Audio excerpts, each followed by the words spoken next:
waayahay waxaa halkaa ila taagan xildhibaanad Sareedo xildhibaanadii dhawaan lagu doortay magaalada Baydhabo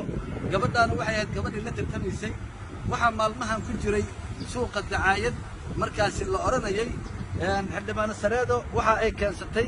gabar 15 jir ah sharciga iyo dastuurkuna ma qabaan qof teenager ah ama 15 jir ama 16 jir ama 13 jir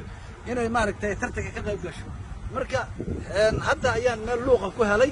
nasiib wanaag xildhibaan Sareedo gabadhan horta dadka u caday gabadhii kula tartamaysaba gabadhii la tartamaysay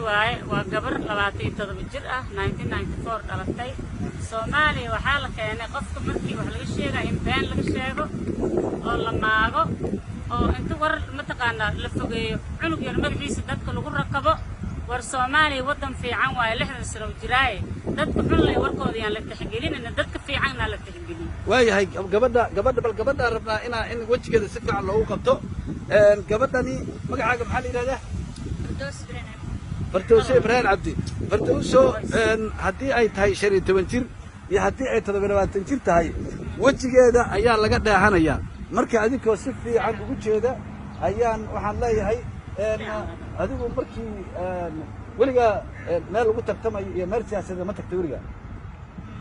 laakiin waa laanada soo faray oo la sheegay haye marka ana inaad la tartanto marka tartanka si cadaalada ayaad ula tartanto Soomaa waayahay arrintu ma ahan taas arrintu waa gabadha wajigeeda iyo da'deeda marxaati waxaad ka ah